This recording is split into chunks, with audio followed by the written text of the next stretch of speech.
দিনমজুরের কাজ করতে গিয়ে দুর্ঘটনায় মর্মান্তিক মৃত্যু খয়েরপুর হনুমান মন্দিরের পূজারী শান্তিব্রত চক্রবর্তীর। শুক্রবার দুপুরে দুর্ঘটনাটি ঘটে চন্দ্রপুর টাটা কোম্পানি সংলগ্ন এলাকায়। জানা যায়, শান্তিব্রত চক্রবর্তীর বাড়ি খয়েরপুর বিজয় সংঘের পেছনে প্রাক্তন মন্ত্রী প্রয়াত রতন ঘোষের বাড়ির পাশে। তিনি স্থানীয় হনুমান মন্দিরের পূজারী। মন্দিরে পুজো করার পাশাপাশি পরিবার চালাতে দিনমজুর হিসেবেও কাজ করেন তিনি। শুক্রবার তিনি টাটা কোম্পানি সংলগ্ন একটি প্লাইউডের দোকানে সিলিংয়ের কাজ করতে গিয়েছিলেন। দোকান মালিক কর্তৃপক্ষ শ্রমিকদের নিরাপত্তার বিষয়ে কোনো খেয়াল রাখেননি। অসুরক্ষিতভাবে সিলিংয়ের উপর কাজ করতে গিয়ে শান্তিব্রত চক্রবর্তী উপর থেকেই পড়ে যান।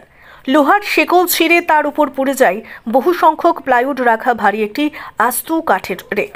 প্লাইউডের চাপায় তিনি ঘটনাস্থলেই মারা যান বলে প্রত্যক্ষদর্শীদের বিবরণ।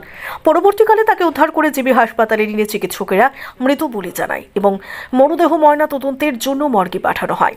শান্তিব্রত চক্রবর্তীর ভাই নারায়ণ চক্রবর্তী খয়েরপুর পল্লীমঙ্গল স্কুলের শিক্ষক। এলাকায় শান্তিব্রত চক্রবর্তী অত্যন্ত ভালো মানুষ হিসেবেই পরিচিত ছিলেন। তার এই অকাল মৃত্যুতে শোকের ছায়া রয়েছে খয়েরপুর এলাকায়। আমার ভাই এখন কাজ করতে আসছে আরেকজনের লোকে।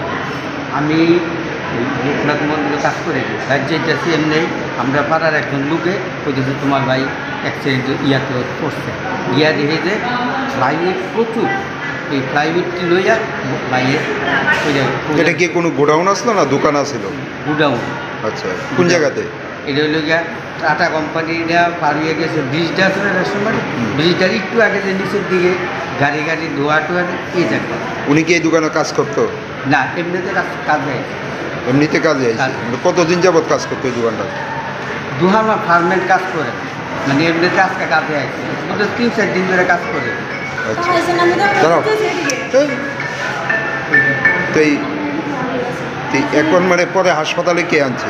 হাসপাতালে গাড়ি আনছে, ফায়ার সার্ভিস। আচ্ছা, এখন কি আপনার ভাই জীবিত আছে? না, জীবিত। ডাক্তার বলল জীবিত।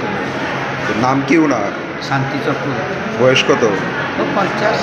বাড়িটা কোন জায়গায়? খয়েরপুর বিজয় সন্দেশ। দোকানের নামটা কি? বা যে গোডাউনে কাজ করতো গোডাউনের নাম? দোকানের নামটা আমার ঠিক। মালিকের নাম জানেন কিছু? না। আপনার নাম কি? আমার নাম বিষ্ণু চক্রবর্তী। আগরতলা থেকে প্রবীর দেববর্মা রিপোর্ট, সত্যের খোঁজে 24 ঘন্টা।